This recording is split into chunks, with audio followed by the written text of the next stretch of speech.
as he was going by. That's the by part, and I just never thought about it. Yeah, by, like going by is B-Y. By is in by. See you later is B-Y. But B-Y-E. Like by the by. Have you ever heard that? Mm-hmm. It's the same. It's spelled the same. B-Y-E. Mm. We're gonna go live on Facebook now. Okay. Are we already live on YouTube? Yep. Even? Wow. I said we're live on YouTube. You know what? I do recall you saying that. Who said that? I think Juan did. Oh. Okay. I don't think we're actually on YouTube, but that's okay. Don't worry about it. I can just upload it later. It says we are. It says it's live. Oh, okay. Sweet. Just didn't get it. Notification. But that's fine. Maybe you just don't know. Oh, I got it. I did. Never mind. Disregard. Disregard me.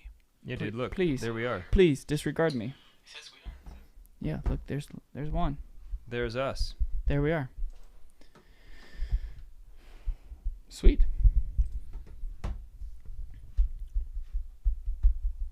Here we go. Juan is looking at something. I don't know what he was looking at. I never know what he's doing over there. Here's to good friends. Cheers. Cheers. Cheers. That's sort of an oaky afterbirth. What was that? What was that? She did tell me to get a beer and some cheese fries over at Eskimo Joe's.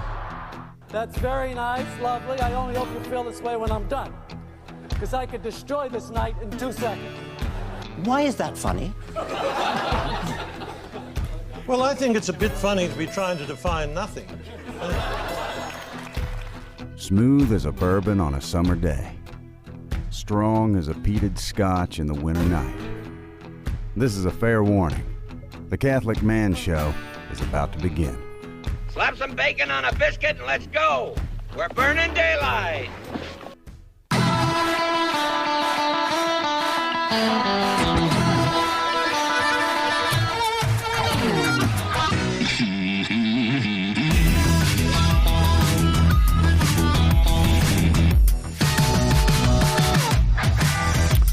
Welcome to the Catholic Man Show. We're on the Lord's team, the winning side, so raise your glass. Adam and Ann here, sitting with David Niles, Juan on the buttons.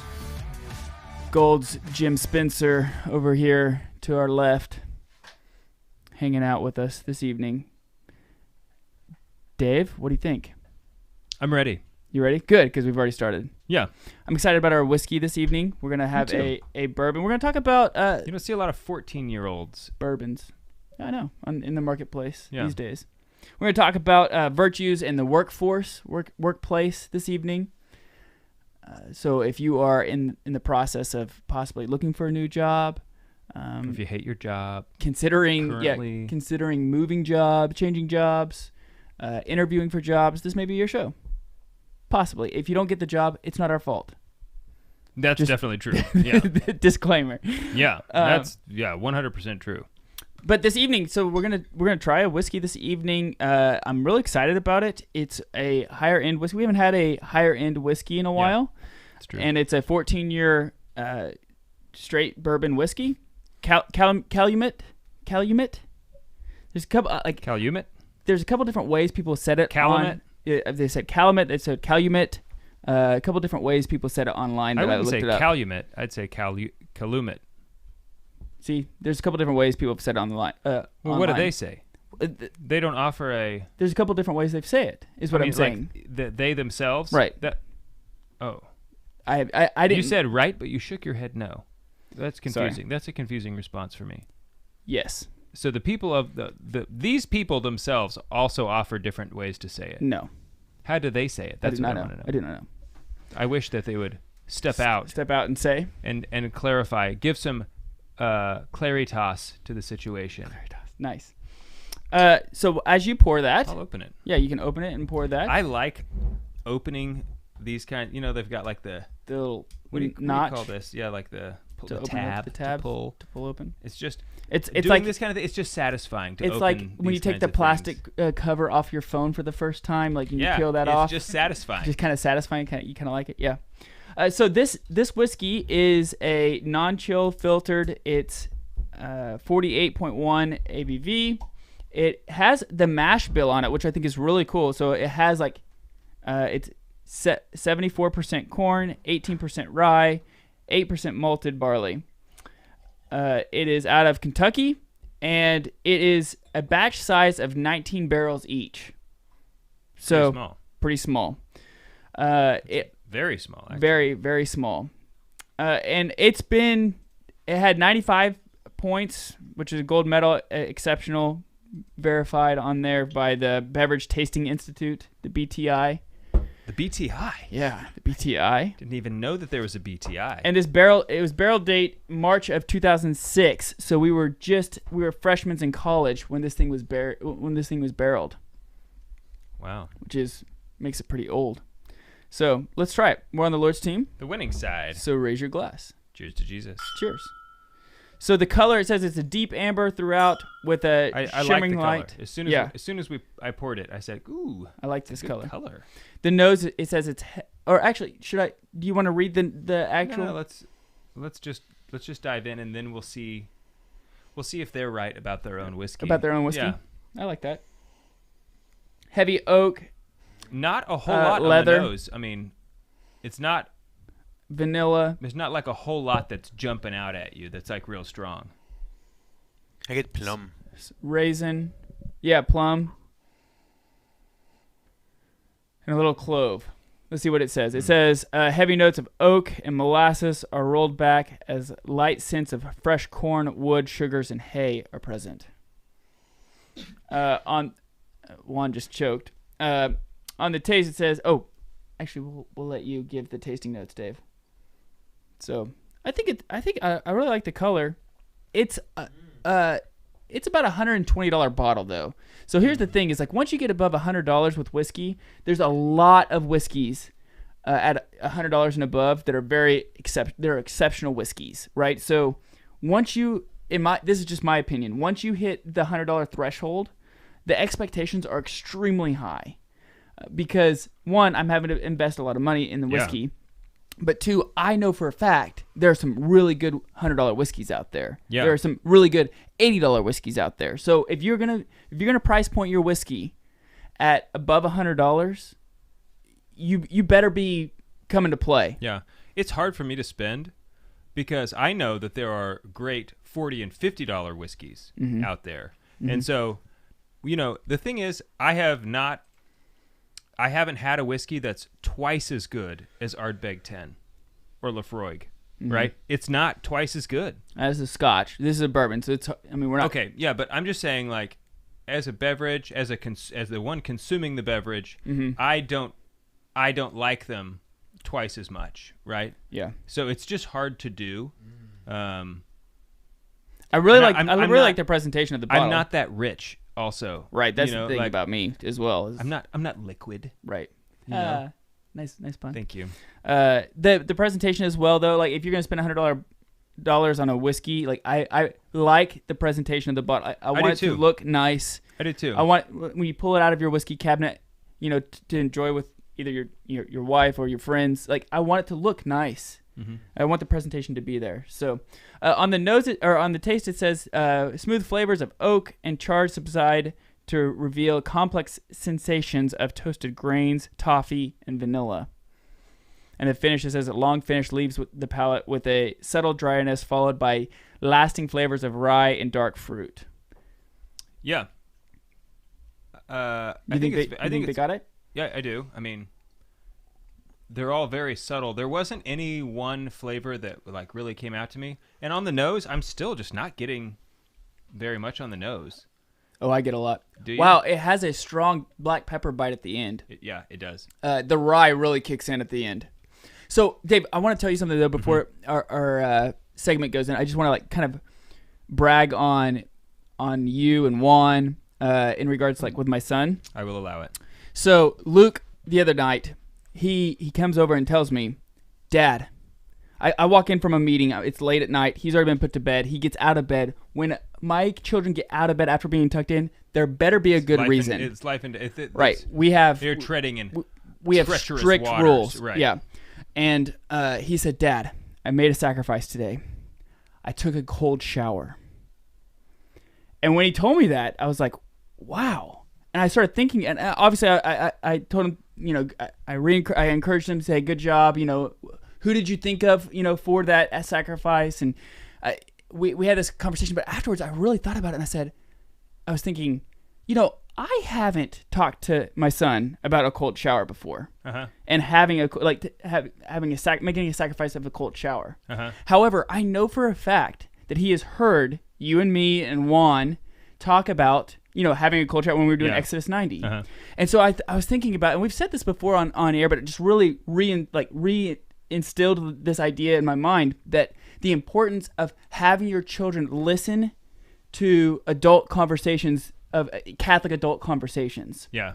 Because they really do pay attention. And there are things that you bring out in me that I wouldn't necessarily couldn't be brought out in me without your presence. And same with Juan. Like when Juan and I are together, we have like a special camaraderie there. When we're all three together, we have a special camaraderie there, and we all bring out the better parts of each other, especially in conversations. Sure. And so we're kind of pushing each other. We're just striving to do, to have good conversation. And when the kids hear that, it like clicks with them. Even though I have no idea when he heard that. I have no idea when. Sure.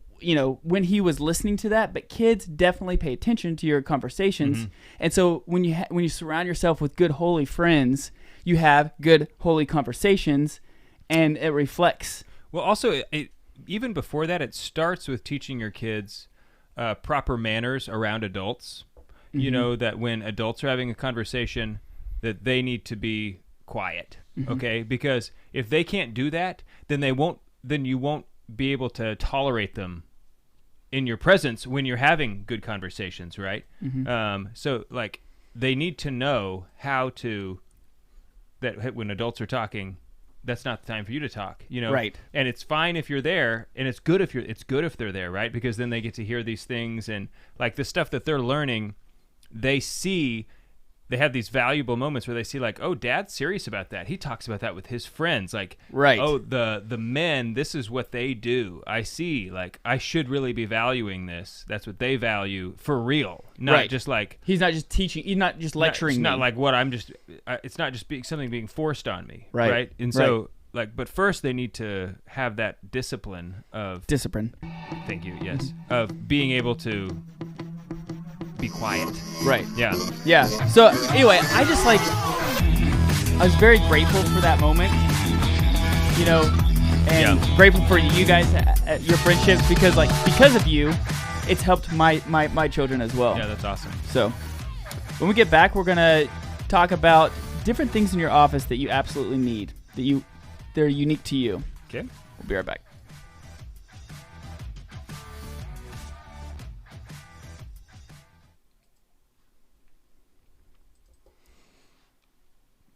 Man, I would almost consider this like as big of a bite as Whistle Pig. Oh, rye whiskey. No. At the end. No? Man, it's been a while since I've had it, so maybe I'm overcompensating. But it's a long finish, though. It is a nice long finish. I love long finish. I can still taste it, but it's not Whistle Pig.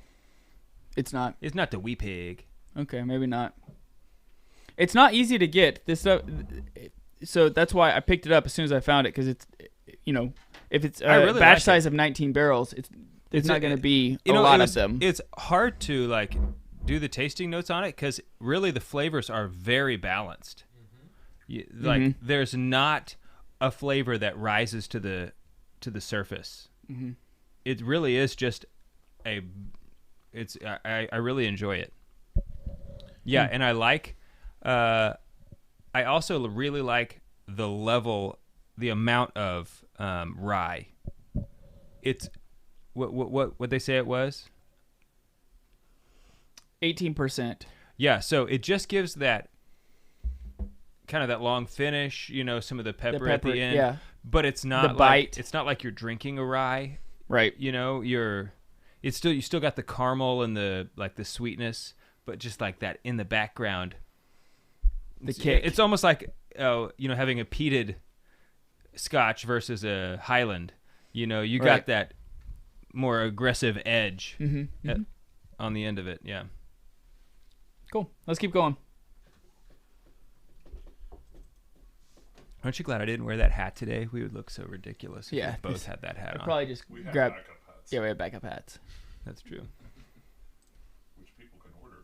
Which people can order at thecatholicmanshow.com/store. And people do order them. People do order them. Yes, they do.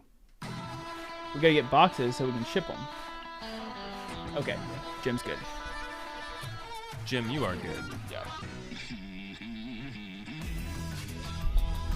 Welcome back to the Catholic Man Show. I'm David Niles here with Adam Minahan. This segment brought to you by the Catholic Woodworker, CatholicWoodworker.com. Promo code TCMS. That's Tango Charlie Mary Salsa. For 10% off all purchases at CatholicWoodworker.com. I also have a kids cold shower story. Did I tell this story already on this show?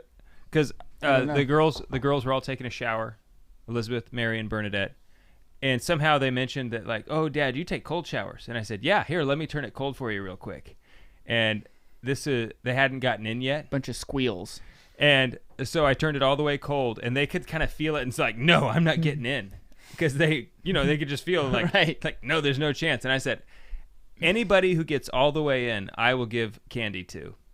And so they all of them just like barrel in, plowed straight in, knowing that like, oh, it's cold, but they didn't realize like what the full like effect was going to be when it like when they got all the way in. They take the breath away. Yeah, every single one of them, one after the other. They even saw like, oh, Elizabeth, that's what happened to this them. way. Yeah. And it didn't deter them at all from also doing like just like plowing right in and going and like immediately jumping out, right? Mm-hmm. And it was very funny.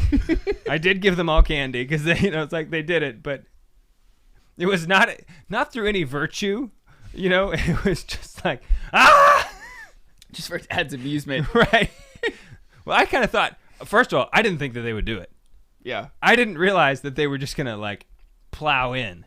Right. But it was very funny. It was. Okay, so the man gear today is not a specific man gear. I'm just curious on, because we're talking about the workforce. We're talking about virtues in the workforce, virtue in the business world. And so I'm curious on what the essential item that you have in your office. Now, pretend that you're back in your office because you've been working from home. Well, I'm just going to give my answer, okay? Because... right now, one of the most essential things is the like 50s diner kitchen play set. That's right there. I use it to put my feet up. And sometimes on a long conversation with clients, it's it's just good to get relaxed where you can kind of like have, like, especially when I'm talking to Jim, because... Yeah. So let's pretend Jim's you're not... He's a gabber, Let's pretend you're not at your house and you're in your office. Man, I haven't been there in over a year. I was there for 2 days. Yeah, but what was something that was in your office that you like? Okay, so like that was like something that was essential to you, like something that you really wanted to make sure that you had in the office. Well, I use my calculator a lot. Okay. I don't know if everybody's. I mean, a lot of jobs I think need a calculator. That's for me a good thing. If I don't have a calculator, there are going to be times where things are difficult. Okay. Right? That's something that like, oh, I really need. Okay. Mine's a good pen. Like, I want to have a good pen whenever I'm writing down notes, if I'm writing down notes and I don't have a good pen, if I have just one of those like cheap pens that you have. Pilot G2. Pilot G2s are good. Oh, I love the G2s. But I've noticed that my note taking, it like suffers when I don't have a good pen because I just don't like the way it feels. Like I don't like the way it looks, so I don't go back and review it. So I want to I always have I try to always have a really good pen in my office. I don't always have a fountain pen, because the fountain pen sometimes smears if you're not if you don't use it a lot and aren't really good with it. Right. Yeah, and if you don't have good ink and if it doesn't have if it's not a good one, or if it's not a decent one, then the tip dries out on you and you got to wet it down to get the ink flowing again. Sometimes it's not as and it's there's all this upfront stuff.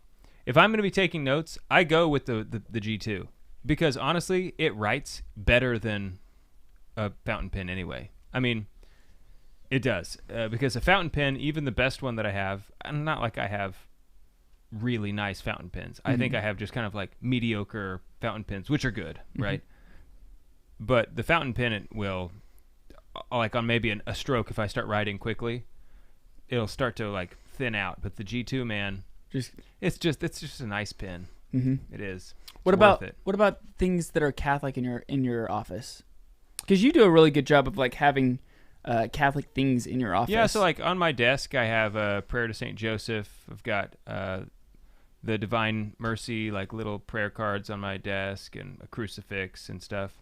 One thing that I've been wanting to do for a long time is when I do go back to the office is have a printing of I think it's Caravaggio, The Calling of Matthew, because Matthew's sitting there counting money, and I'm in finance. I'm a financial advisor, so it would be a good picture to hang. I have a picture right now in my office.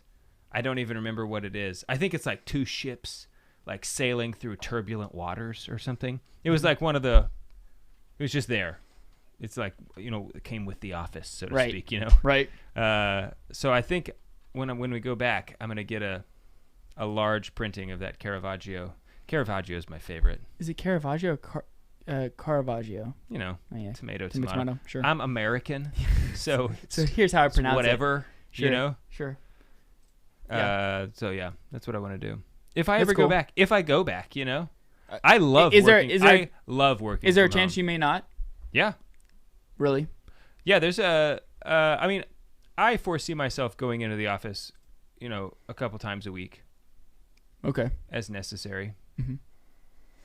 Because you can't. Do you listen to music in the background at work?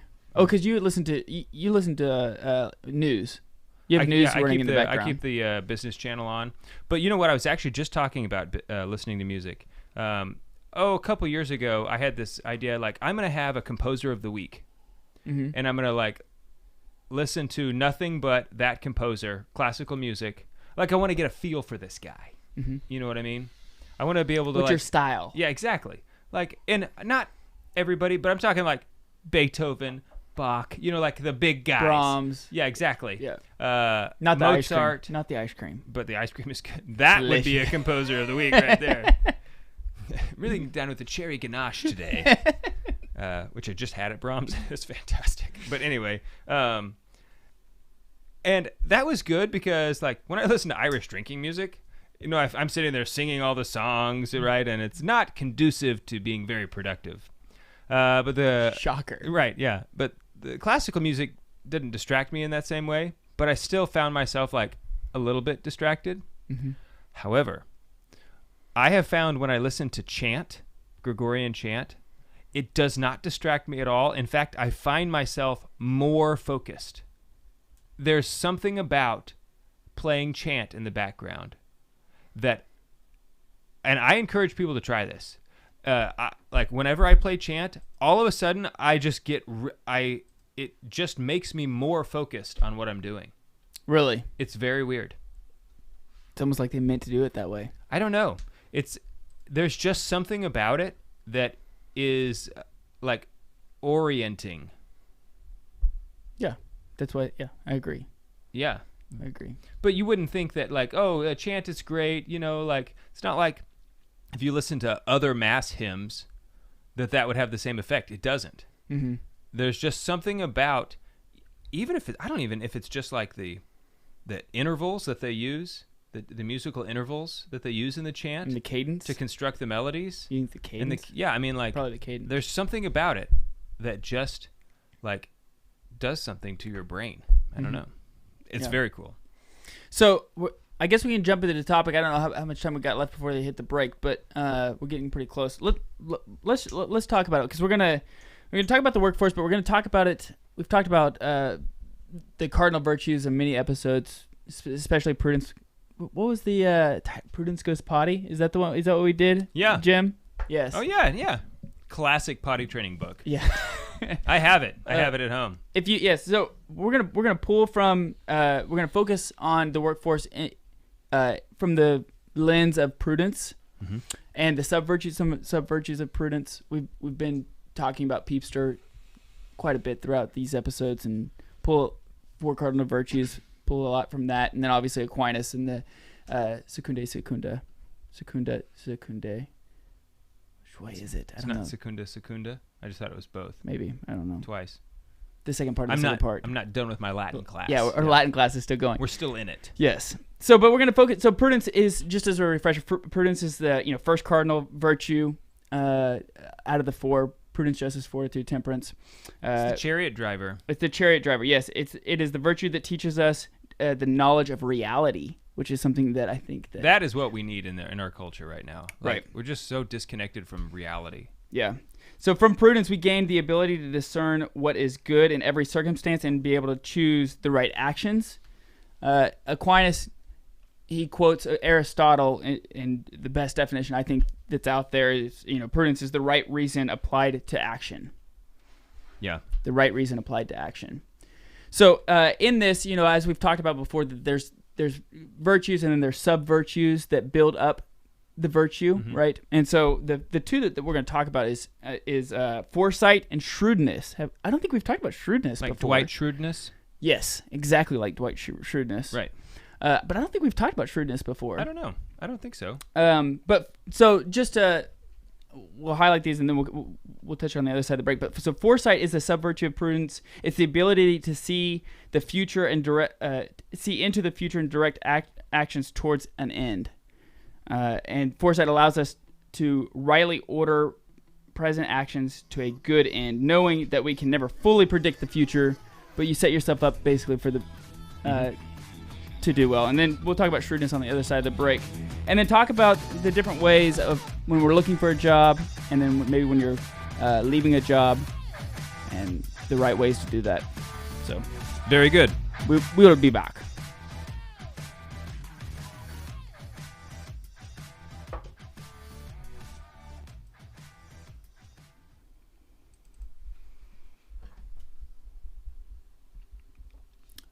Man, I hope someday we learn Latin so well that we just have a full episode of the Catholic Man Show in Latin. That'd be epic. No one would listen to it. No, it'd be for us. That would be for us. We could do it. It just wouldn't make any sense. But we could say Latin words all the time. We could. Presently, we could do that. Conjugate verbs. We could conjugate verbs, and we could say some prayers. And that's about it. Bene. Mucho bene. Molto bene. That's Italian. But it's like, what's the difference, Recap the whiskey again that we're drinking tonight. Oh, For my friend Sean. Sean, what's going on, man? So we're having Calumet. It's a 14-year-old Kentucky bourbon. It is really good. The mash bill is 74% corn, 18% rye, 8% malted barley, and it has a nice rye kick at the end. It has some sweetness of honey and oats and hay at the beginning. It's good. Is that good enough, Jim? Yeah. Okay. No problem. Okay, let's roll one. You didn't have any quotes, right? No. Yeah, this is just nothing really to add on there. This is just for us.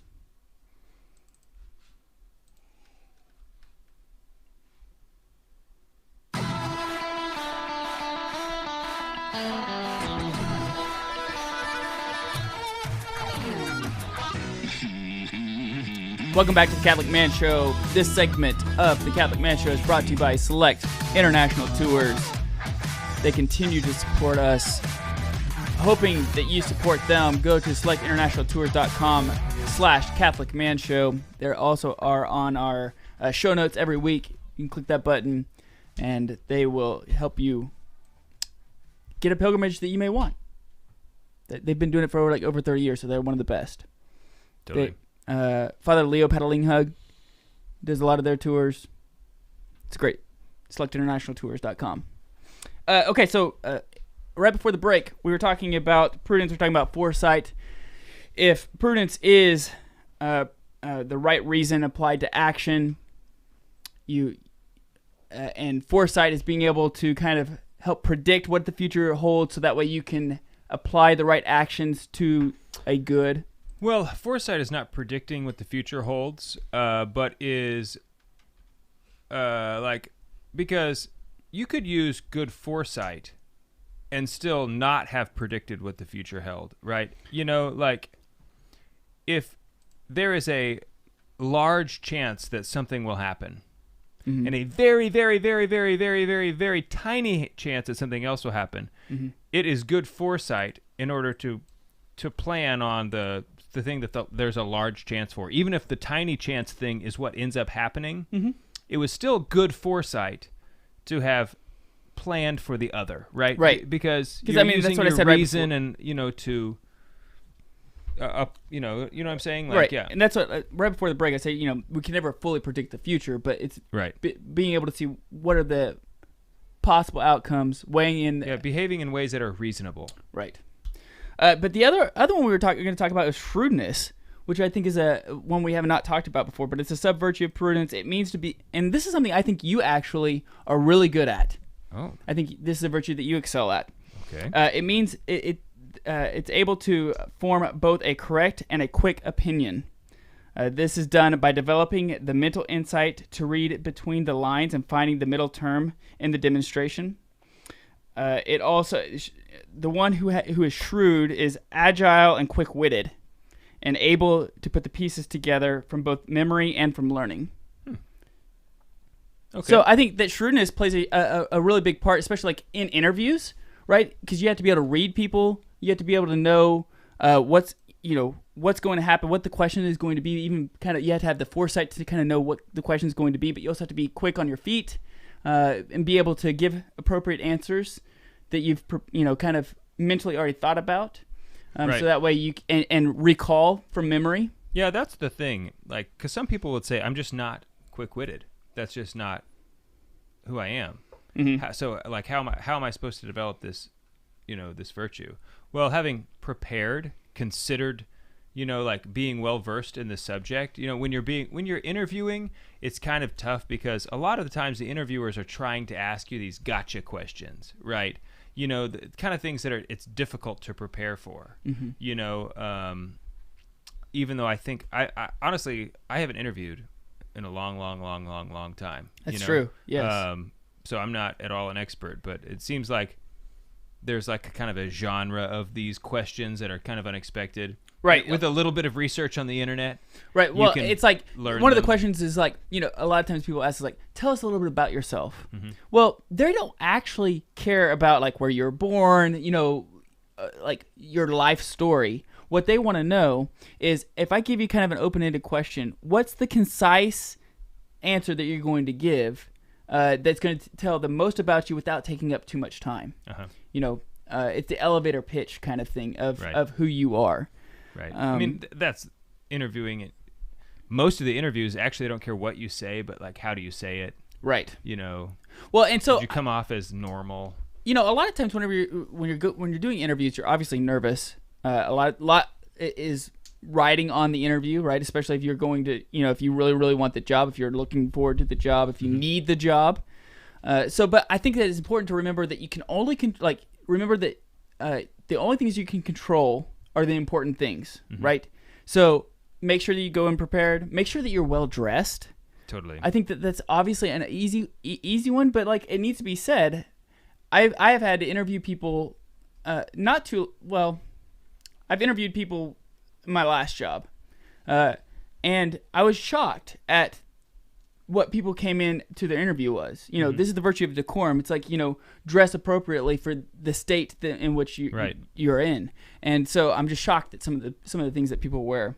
But another thing, I mean, like, what job is it not appropriate to wear a suit to the interview? Like, if you're applying for a job, like, I used to wear a suit when I would go to apply to be a waiter. I did too. I would put on a suit and tie. Yes. To go apply to be a waiter. Right. You know, and like, I was never going to wear a suit on the job, right? Mm-hmm. But, like, wear a suit. And I know, like, these days, maybe that's not, you know, because some office culture, you know, like, all of a sudden, like, the last 10 years, like, office culture has become, like, this thing. Like, oh, we've got a real laid-back office culture here, you know, like. Right. It's cool if, you know, it's like everybody's trying to be like the cool mom. You know what I mean? Or the cool like, dad. Or the cool dad.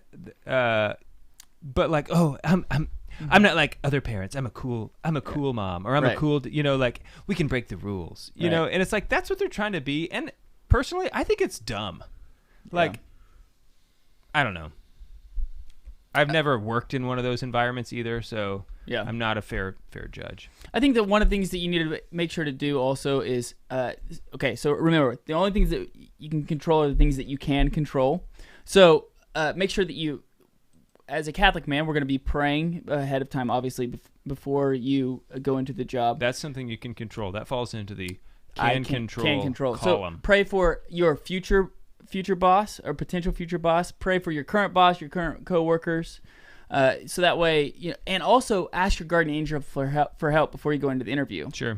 I've heard also that you can ask your guardian angel to ask their guardian angel. Right. I have done this, and I don't know why I was going to say surprisingly, but it was kind of surprising to me, I guess, that is very effective. You know what else it's effective? Like, there are times where my 9-month-old is like fussy and there's nothing you can do. I'm not kidding. There have been moments where I like, oh yeah, I'm going to ask my guardian angel to talk to his guardian angel to comfort her, to comfort him. Yes. Like, because I know that his guardian angel can talk to him in a way that I cannot. And it's incredibly effective. Like, nice. You get immediate results remember that kind of thing. And it's like, wow, I wonder why I don't do that all the time. I think we all struggle to invoke our guardian angels as much as what we should. I know. But another thing you need to remember is that the interview happens the moment you step on the premise. Sure. It's not a matter of going into the interview, but it's how you carry yourself into the building. It's how you make sure you're polite to the front desk, you know, to make sure to be smiling, to be excited, not to be, you know, head down, make eye contact, those kind of things. The moment you set yourself in their premises is when everybody's taking a look at how you're conducting yourself. And don't be on your phone. Right. Yeah. Like, when you're in the waiting room, just wait. Leave your phone in your pocket. Just sit there and wait. Yep. Another thing that I really like to do is figure out a way that's going to that's separating yourself from all the other candidates. Like, think of one thing that you can do that you don't think other candidates are going to do. Whether that be, you know, so if you're applying for a specific position, maybe there's another position, maybe there's a similar position in a different town, a different city. Call those people. Ask them what's really working for that position, what's not working for that position, how they could help. You know, what would be something that would be beneficial to that position if they could have it, and take notes. And then that way you can present that to the interviewer and say, like, listen, I know that I'm applying for, like, this financial advisor position. I called some other financial advisors, and here's what they said really worked. Here's what they said that did not work. So whether or not you're going to be hiring me, I want to give you guys the most information possible to discern the right candidate for this position. Sure. That's just kind of one example, but I think you have to you've got to be creative enough to where when you present whatever it is that you're going to, you know, whatever the creative piece is, that they realize he has thought ahead of time, and he's done his research. He's been proactive. He's been proactive.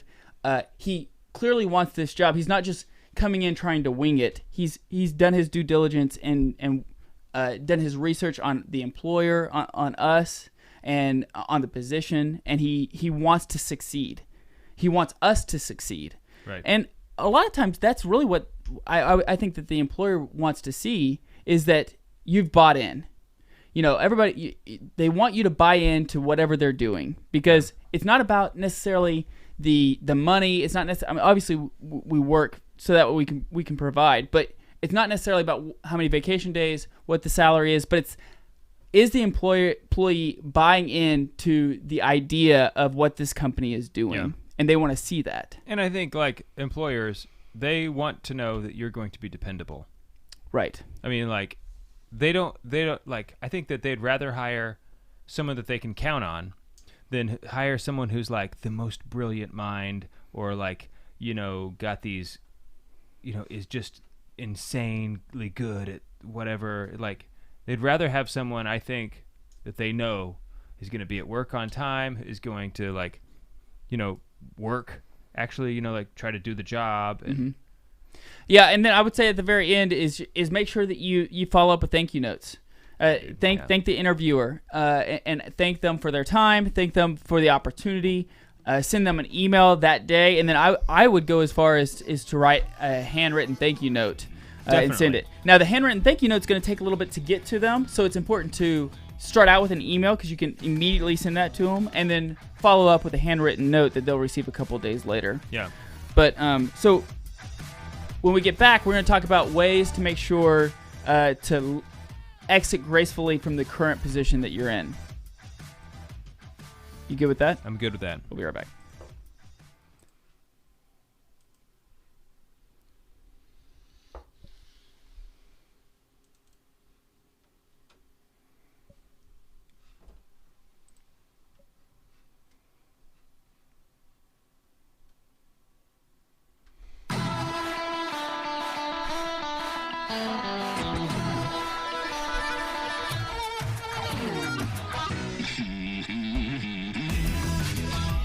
Welcome back to the Catholic Man Show. I'm David Niles, here with Adam Minahan. Got Juan Posada on the buttons. I don't think he could just, like, not wear shoes around where he goes. Like, apparently. Doesn't even have shoes on over there. Yeah. Forget shoes. Don't have time. Going out shoeless. Yeah. Okay. This segment of the Catholic Man Show brought to you by your future job. And heaven, both. Both. Your future job and heaven. Boom. It's we doubled it up. I like on it. the sponsorships this episode. I forgot to tell you. I appreciate it. Yeah, no worries. How much is heaven paying us? It's a lot. Okay. It's a weird currency though. Weird currency. The retirement plan is gold. It's a currency I'm not familiar with. I'm gonna have to check the exchange rate. Yeah.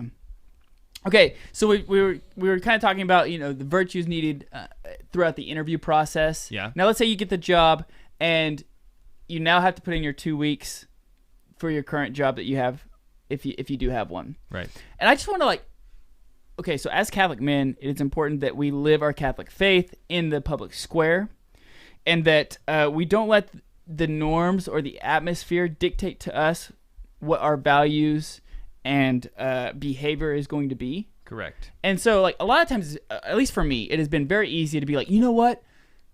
I'm just leaving these guys. These guys have not been good to me. They've taken advantage of me. They have which you might feel if you're applying for other jobs, you might feel that way. And it very well could be true. Sure. However, even if they have taken advantage of you, mm-hmm. it is good practice to keep your values unwavered from that, and to make sure to do the right thing, right. unaffected.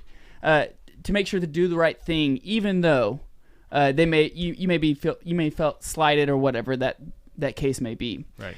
And so doesn't mean that you have to be nice to everybody and but act like bad stuff didn't happen, right? But it's a great opportunity to witness. It's a great opportunity because if you feel like that you've been wronged in your job, odds are your coworkers have also seen that.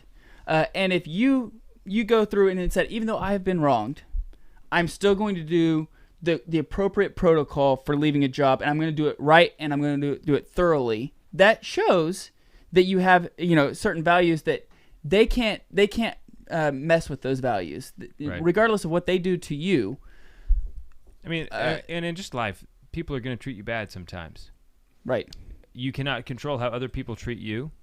Mm-hmm. All you can do is control how you treat other people. And like if in a work relationship, you have an obligation to your boss. Your boss has an obligation to you. Just because your boss may not, be fulfilling his obligation to you does not give you the permission to cease to fulfill your obligation to your employer, right? So right. And part of, even the virtue of piety is to be praying for your boss, those people that are of authority over you. Legitimate authority, right? So one of the really good things that I read online, I think I actually read this on the Art of Manliness blog, Brett McKay is really good. I like a lot of his stuff. But one of the things he said was to have a good, go in and tell your boss and have a good transition plan already in place. So that way, there's a lot of times when, first of all, you should tell your boss first before anybody else. Even if you think that you have friends that you can keep hush, coworkers can, the water cooler conversations, things like that. You just don't want your boss to find out from somebody else besides you. Right. So the first thing is to make sure that you tell your boss first. But to have a transition plan in place for him or her in order to ease. A lot of times it's going to be surprising. A lot of times it's going to be they didn't see it coming. And so there's going to be a lot of work that's going to be now put onto your boss and your coworkers. And so if you can go into it with a transition plan in place, mm-hmm. or at least a proposal in place, that's I think it's very respectable. What are your thoughts? Do you agree? Yeah, no, you should absolutely do that. You should be prepared for the situation. Right. Especially since so you can prepare, because you're the only one who knows. One thing though that I want to just mention, I'm not sure if this is common or not, but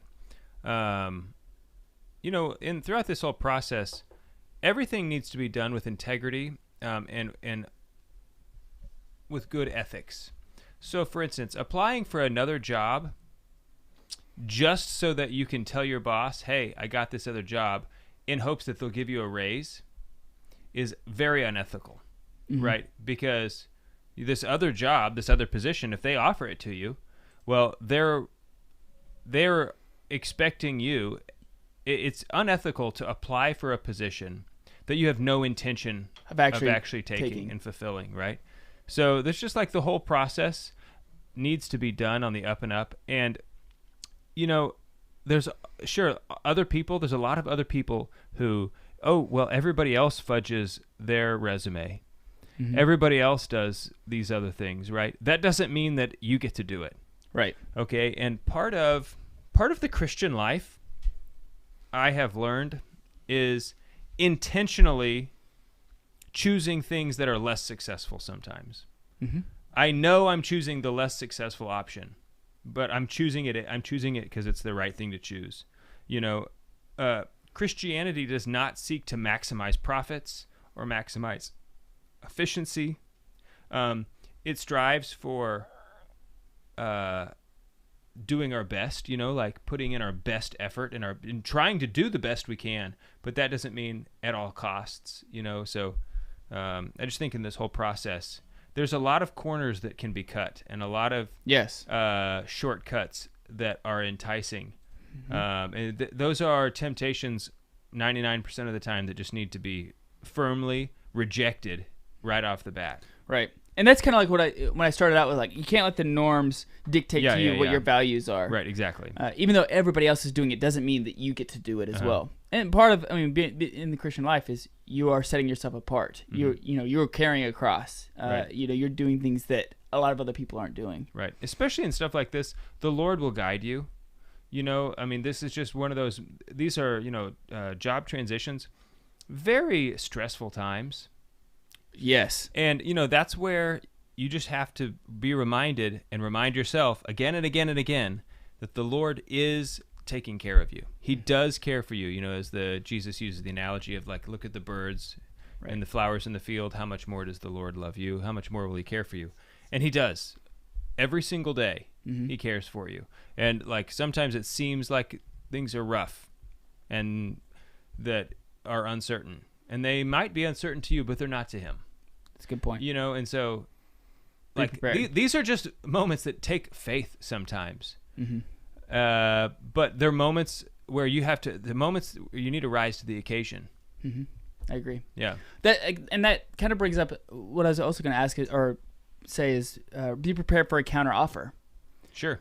You need to kind of like know where your boundaries are, right, or what your plan is. Because if you go in and say like, listen, I'm putting in my 2 weeks, and they say we want to keep you, we're going to offer you 20% more in salary for you to stay. You need to be prepared to have that as an option and what you're going to do. Yeah, and that's something that I think you need to be fair and open and honest. Like, if they make you a counter offer, if you'd kind of like to stay where you are, and they make you a counter offer, like, tell them like, hey, look, this is really, if you're interested in keeping me as you say you are, this is where I'm at. Don't,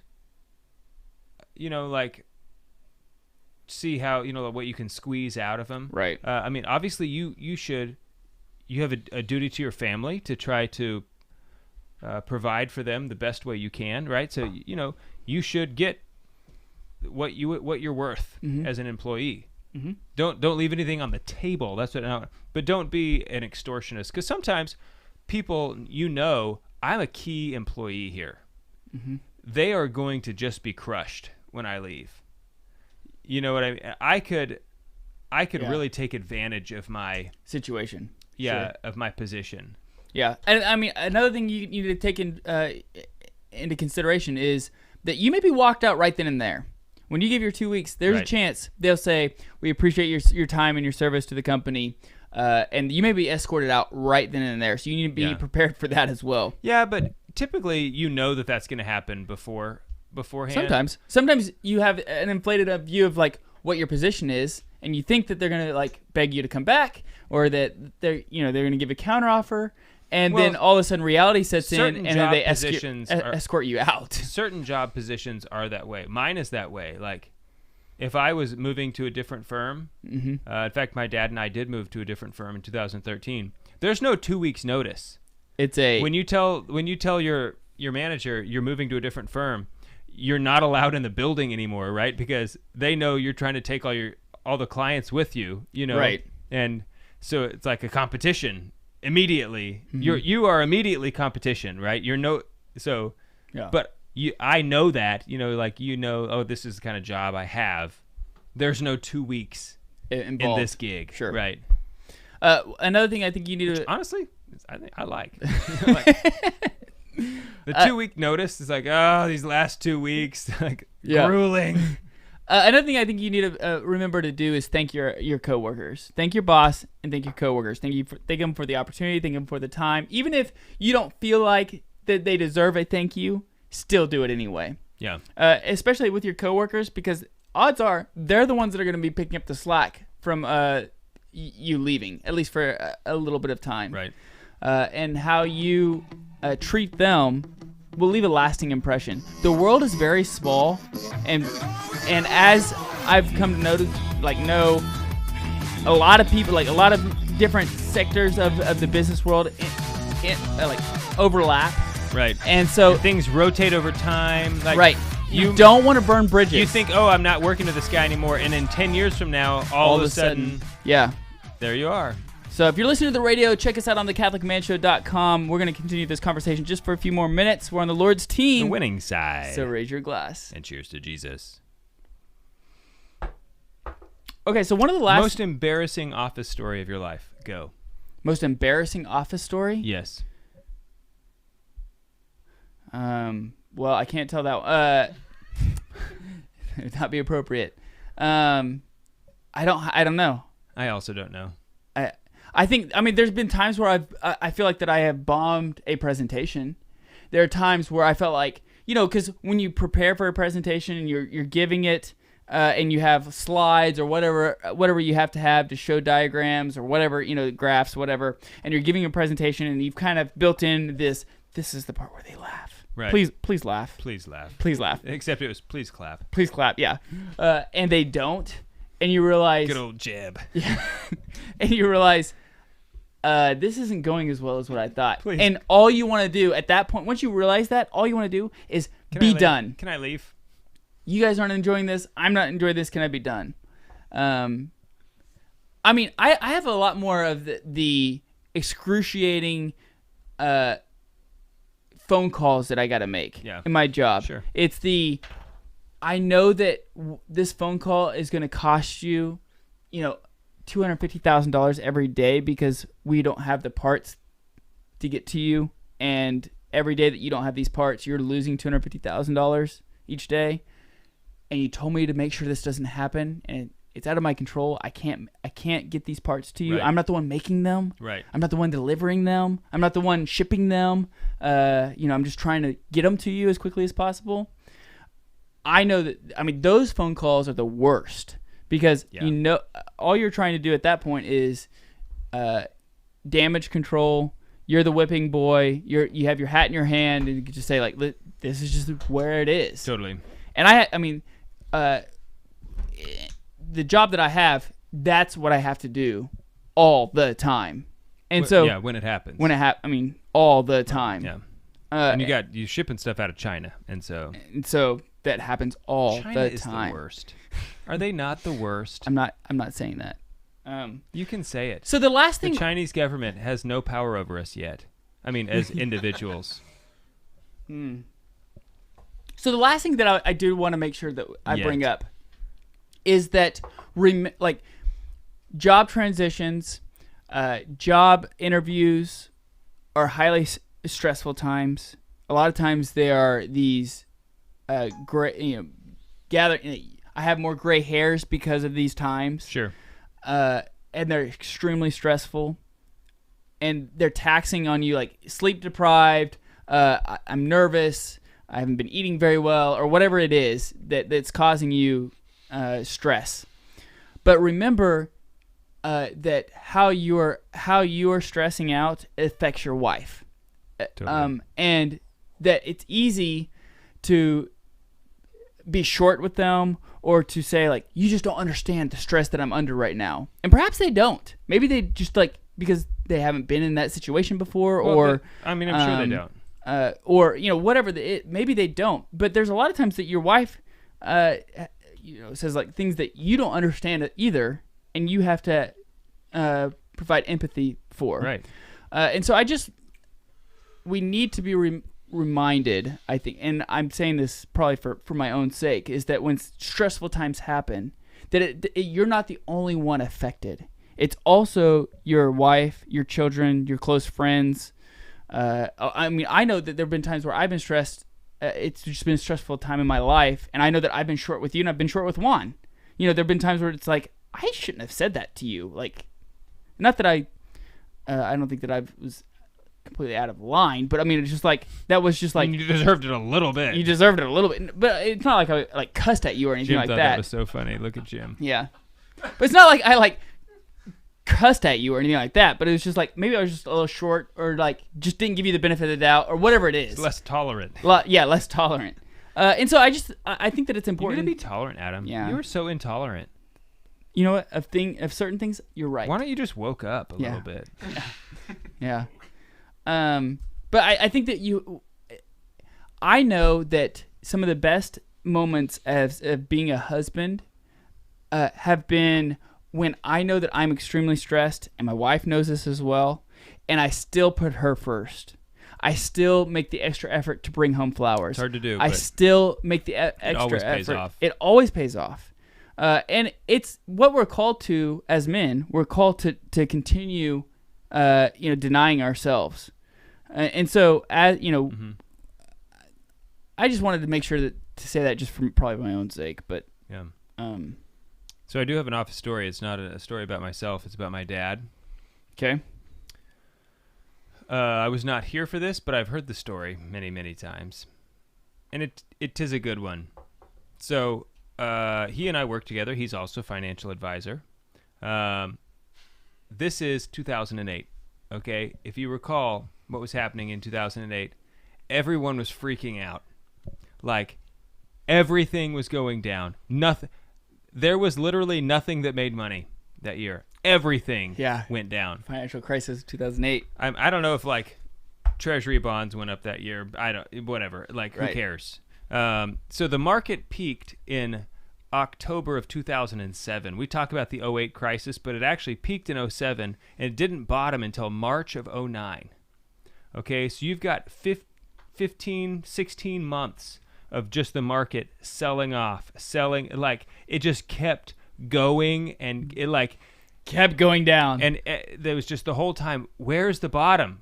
Like, this is just, it's terrible. And there's this financial crisis that's just cascading effects through one like sector of the economy to the next, and it's like just this slow avalanche that you could see coming and just couldn't avoid. So in the, like for all these financial companies who get paid based on how much money they have under management, they were all like really seriously like, nervous. Are we going to go out of business, or like what's going to happen? And so my dad's like the manager called everybody together kind of like towards the end of '08 for like a reality check, like, guys, things are not good.